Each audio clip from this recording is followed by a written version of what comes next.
A good Yom Tov, Rabbi Sai. All we need is David, and we're good to go. We don't need 100 people here. Yesterday we discussed the word kamishpat. Again, so let's take it back one step. If a person brings two birds, an oyla and a chadas birds, why would he bring those two birds? Because he cannot afford a carbon, can't afford an animal. So he brings two birds. Torah talks about a chatas. Then when the Torah talks about oyla, it says, do the oyla kamishpat, like the rules of the first one. Logically, you and I would read the pasuk like the first one would mean, not this oyla, like right before the oyla, which is the chatas bird. But no, we see the Tanna Kama says no. We're going to learn from chatas behema. I apologize how it's. I just threw it in like this. It's a little bit. It's all the same color and okay. Tanna Kama says chatas behema. That kemishpa means I go back to something else, not even in the pasuk. I'm going to learn from the mishpatim, from the rules of a chatas behema. What do I learn from it? Very simple. That you have to shecht an oylas ha'oif. This bird that we're talking about has to be during the day and with your right hand. Simple halacha. Rabbi Shmuel says another simple halacha. But he says kemishpa means no, let's do what makes the most sense. I'm going to learn this oyla bird from a chatas bird. And so what do I learn from a chatas bird? Where do you do malika? I do malika not on the head, but mul ha'irif. Across, where you can see it. Okay. The Gemara, I just want to point it out now, so I don't have to point it out. I will point it out again, but it'll be easier. So how did the other two learn this halacha that has to be mul ha'irif? Rabbi Shmuel learns it from the word kemishpat. How did the other two learn it? So that's the Gemara. Now we're holding on the final one. Rabbi Elazar, Rabbi Shimon, what does he learn? Rabbi Shimon ben Yochai's son. First of all, kemishpat is referring to the most logical way that I'm going to learn from the bird, the chadas bird, just like Rabbi Shmuel learned. I'm not jumping to some other carbon, behema. We're talking about a bird in the pasuk. The soil should be kimishpat. Like what? Kamishpat, like what we just said 2 words ago in the same pasuk. So he says the same exact thing as Rabbi Shmuel, but the outcome is different. Rabbi Shmuel learns the placement of the malika, and Rabbi Elazar, Rabbi Shimon learns that the head and the body have to be connected to each other. Okay, so let's see that inside. Daf Chofal of Amud Beis all the way in the bottom.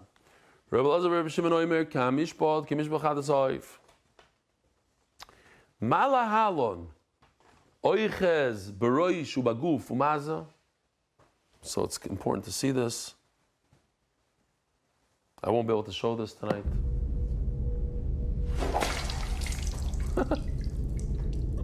The head, the body's all, obviously, a bird doesn't have that much blood. Don't get excited.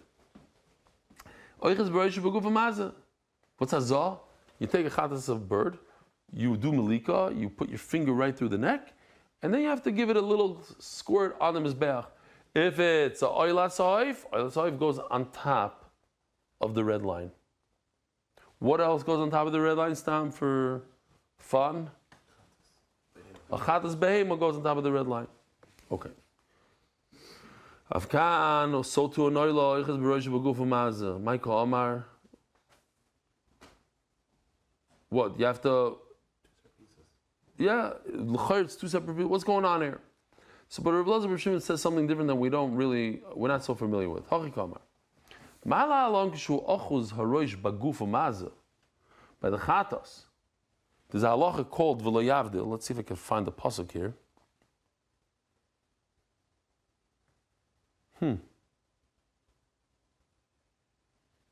Yeah, here it is. Chaval, I didn't show these pasukim before. Okay, in the Hebrew. V'lo yavdil. There's a halacha that says you're not allowed to separate the head of a chatas. So I would think that the oil bird is similar to that. You can't be mavdil.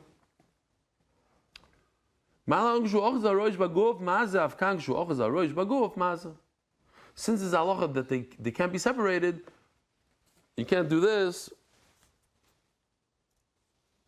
They have to be connected. Oh, there's actually. Oh, I didn't realize it's a magnet. Who did this for us? Maybe Elvis? No. Gewaldig. Yishmak, I like this. So, Afkan, Kshu Ochaz Aroish, Beguf, Umazeh.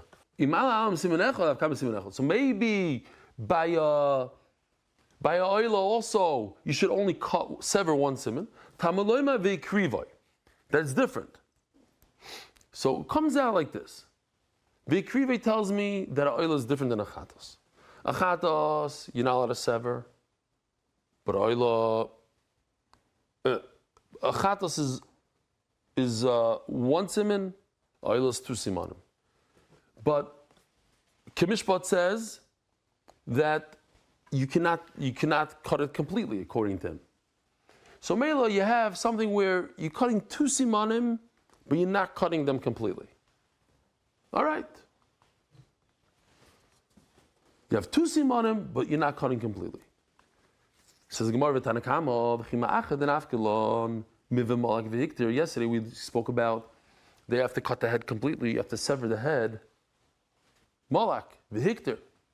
That you cut the head of the oila completely off. V'krivay lamali. So what is he going to do with the over here? V'krivay tells me that a oila is different. They have to sever. You have to get two simanim. But he already learned they have to cut the whole head off. So obviously you're getting the two simanim over there. Ilave krivay. So the Gemara is teaching us, and I think it's important because mamish it's shvuas, and shvuas is matan Torah. We're going into how to learn psukim. It's a little bit more of a drasha, this Gemara right here, these next 5 lines. So Gemara says,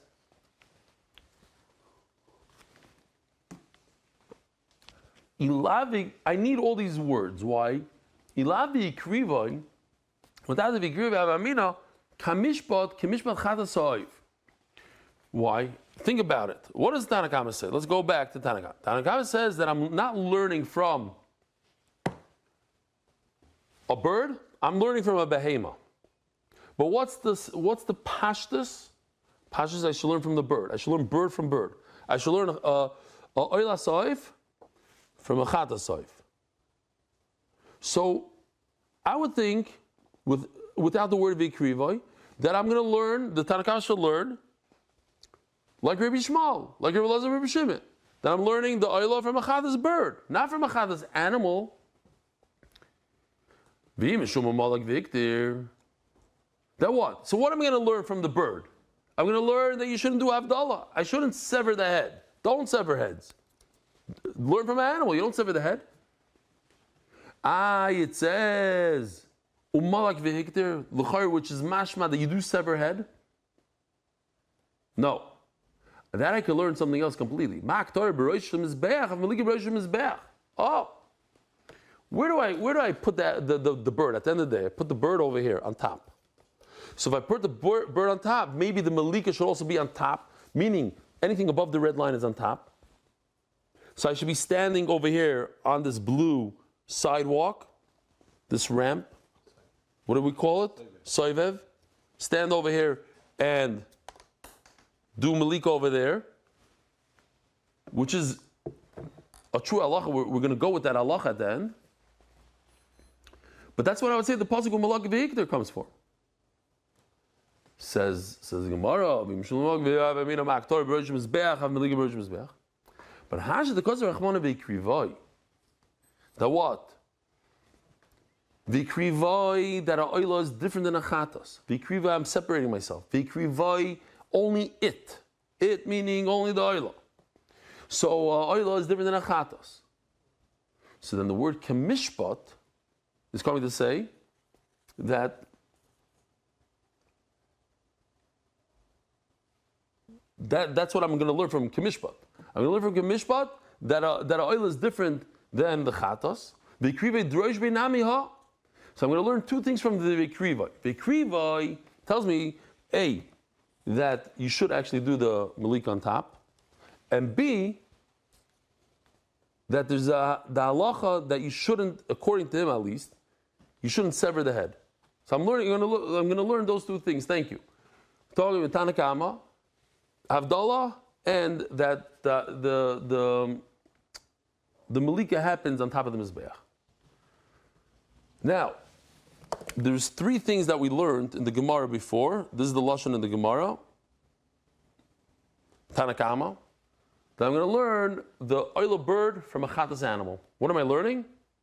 Chullin, bayoim, ubiyodi imanis.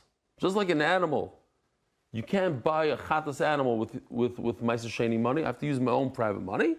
So too, the bird, I can't buy it with your own private money. I need to use. I can't buy it with Meiser Sheni money. I have to use my own private money. Also has to be done during the day, and has to be done with my right hand. So we're going to go one by one. Easier halachas here. Says Gemara, short halachas. Chatas be'ima de'naba, thank you. De'naba ela min achulim min olam. Meichet eisa, that a chatas, a behema, you could only purchase with your own money. Maybe you could use Meiser Sheni money. I could buy anything with Meiser Sheni money, any food. So maybe chatas be'ima is food. Omar Rav Chizda Makra b'hikr v'arin is parachatas shaloi mishaloi v'lo mishat tzibur. Says Rashi, it says over here ashaloi. In this pasuk, you can see it over here. It says it twice. Asher loy, asher loy. I'm going to learn two things from it. First of all, you cannot purchase it from the community fund. V'lo mishal meiser, and also you cannot purchase it from Meiser Sheni money. Bayoim, I can only shecht a oila bird during the day. Ask the Gemara, how do I know that? I know that from chatos, from the chatos. That's what I learned from. What's the word? Kamishpat. Yeah? Kamishpat. Kamishpatai. What's the word? Kamishpatai?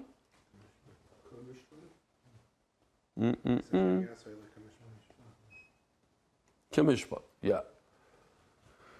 So, ask the Gemara, I don't need the word kamishpat to teach me bayayim.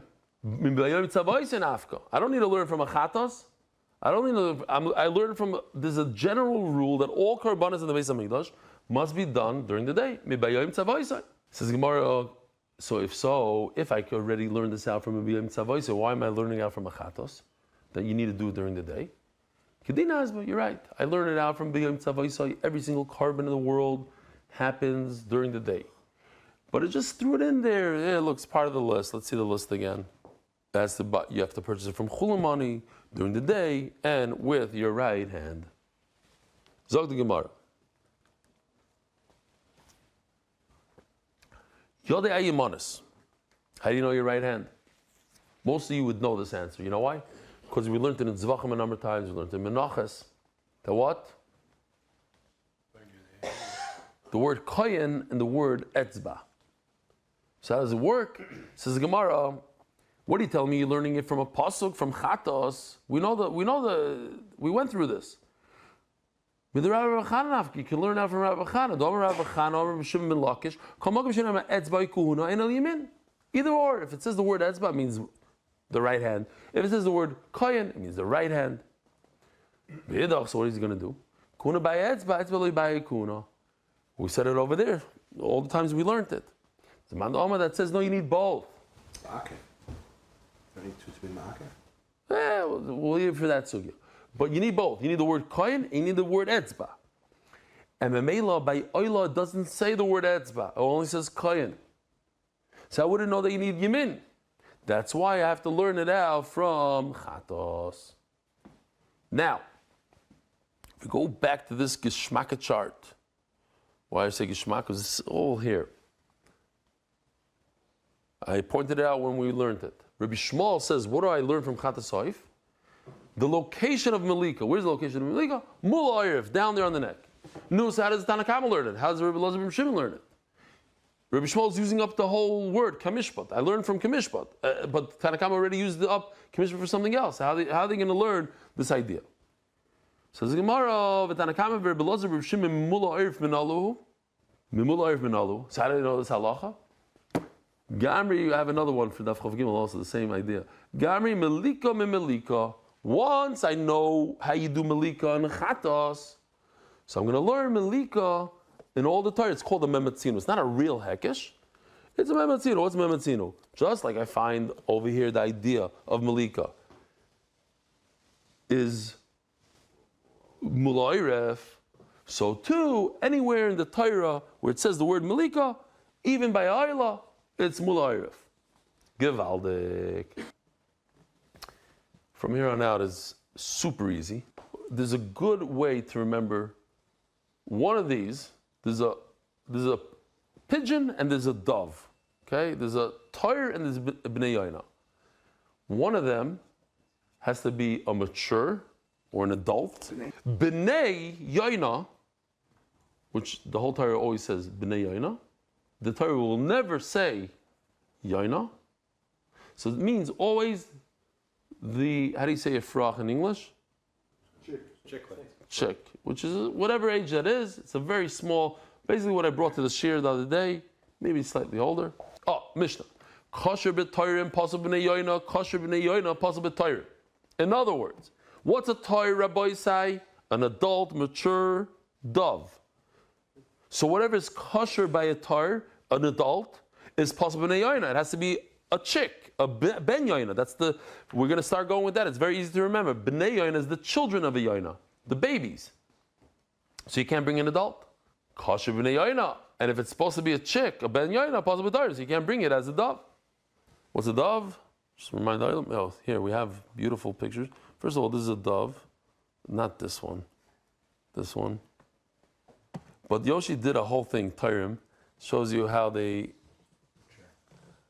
basically made this up with AI, a whole thing with AI. It's, he created this chart. I don't know how accurate it is, but it gives you some sort of, these are all bad. So the green is once it hits a certain level of gold on its wing or on its neck, depending. So that is already mature, and it's 100 days, 120 days old. When it comes to the yaina, it's the exact opposite.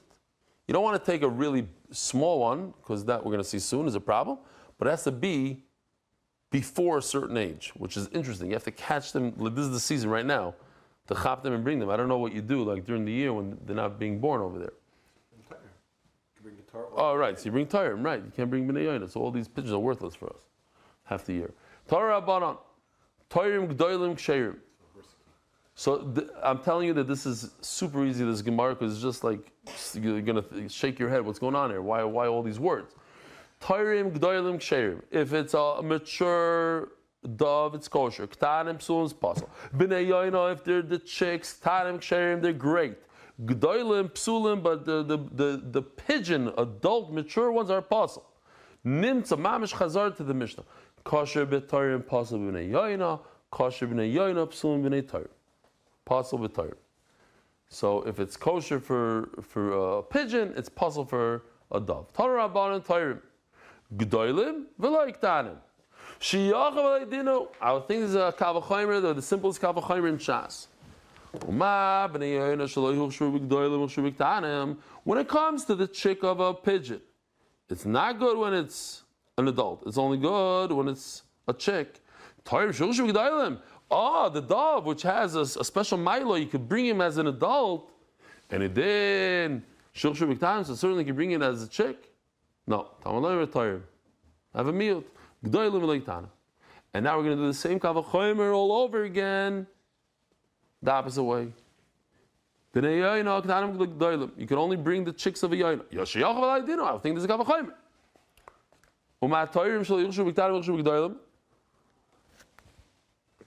The doves, which are pasul when they are chicks, but they're kosher when they're adults. So certainly the pigeons where they have a milo that you can bring them when they're babies. So certainly when they're adults. My Talmud, how do you see it from there? The lashon is interesting. There's never in the Torah do you see the Torah using the word b'nei referring to the Torah. Min b'nei Torah. And never will you see the word yoina come by itself. It's always b'nei yoina. It's never ever b'nei Torah, and it's never ever yoina. It's always b'nei yoina, meaning the babies of a yoina, and the adult Torah. A few examples I put together here. Mitzayra. By Mitzayra it says, "V'asas achad min ha'torim b'nei yoina." By Zav it says Torim b'nei yoina, and by Naz it says Torim b'nei yoina, and by Oil of Yoina it says Torah b'nei yoina. And by Yoledis, this is Torah B'nei Yoina. Kids said the entire Torah. Anytime it mentions birds, always Torah B'nei Ema B'nei Yoina, the Kasa B'Rachmana. Says, you know what, let's make a pshara here. Let's make a, how do you say pshara in English? A compromise, thank you. Let's make a compromise. What is it? B'nei Yoina, we chab. B'nei means the children, their babies, great. I'm not going to argue on that. But the word Tairim, maybe that I could argue. At least give me that one. Tairim, maybe I could bring a small Tair also. Maybe I can bring either or. Says Amar, no. Dumi de b'nei Yoina. It's mamish hekesh. Ma b'nei Yoina k'tanim in g'dolim loy. After g'dolim in k'tanim loy. You agree to me that b'nei Yoina means only the babies, the chicks. So then you have to agree with me that Torah means only the adults. Torah Rabbanon, Yochel, you call out Torah b'chol b'nei Yonik sherim. I would say that all doves and all pigeons, or the baby pigeons of the world, the chicks, are all kosher for a korban. If I asked you, is that true? You'll know right away.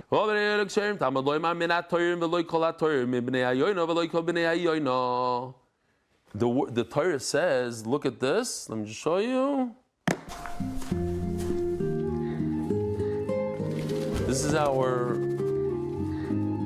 youngest artist. Let's call him the youngest.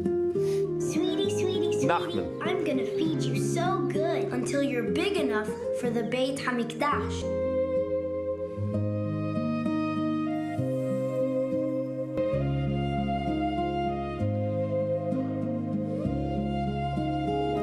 What's gonna be, my little dove?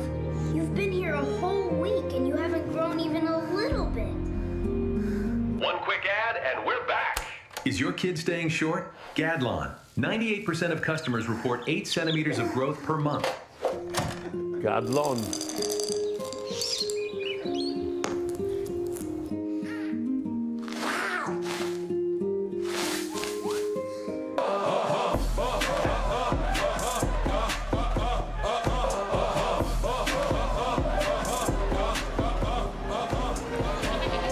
How are you? Your son looked confused. Look at him. What do I learn from the word min? It says min ator min b'nei Yoina. The word min is extra.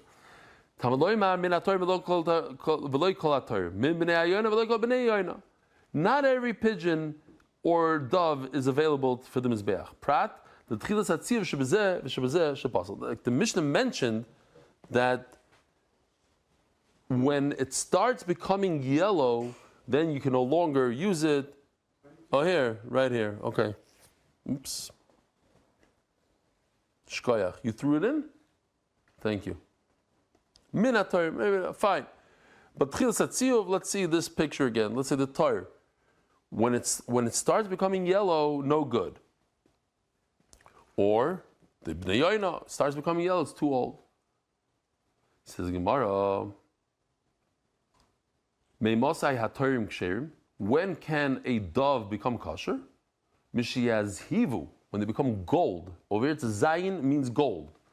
Meimosai b'nei Yoina psulim, and when does a chick become too old? Mishiyatzivu, when they become yellow. Tony, Yaakov Karcha, says Yaakov Karcha, Meimosai b'nei Yoina ksherim. When does a pigeon become kosher? So it's interesting, when we had the pigeon here, the little baby, the chick, 2 days ago. When was it? 2 days ago? So someone in the Hebrew Shir screamed out, he goes, gross. Mama, like that, something like that. I was like, it's like Kodesh Baruch Hu's bria, I don't know, gross. But Rashi says a lashon here, to explain this Gemara, says Rashi, oh yeah, I forgot to show it. I'll just say it. Says Rashi, Dibra Maskim, Moshe ben Yonik Sherim, the biyom shenoldu, the day they're born, mu'usimheim, they are gross. And anyway, Rashi says, Mos, you don't bring something like that to the Beis HaMikdash. What do you bring something that looks like this? You're going to bring to the Beis HaMikdash? Seriously. This guy, right over here. This looks normal to you to bring to the Beis HaMikdash? So Mela, that's what the Gemara is asking. So at what point, yes? Oh, I'll tell you when. So the Gemara, Mishialu. 2 ayins over there. Mishialu. What does it mean? Hutanila, Vuamarla. He said this wording explains it. Efreichav Ya'alu Dam, when the chick starts bleeding, Emas Omar Abai, what does it mean? When its wing, when its feather, I guess, or wing gets pulled out of it, Vasi Dama. It has to be old enough that a little blood comes out. So this is a little gross, but this is from one of our top 2 artists. Let's call him that. His work is very, you can see right away that he's no longer a baby now. So he kicks his pacifier backwards. He walks up and anyway. So we're gonna stop here. I just want to say, Rabbi Sai, have a freilichen yontiv, a gute yontiv. Yishkoyach for coming. We'll see you. You should be mischazik, chazak, and learn stark. Regular time. Merit the schus of spreading Torah throughout the world. Sponsor a shir today. MDYsponsor.com or sponsor at MDY.com.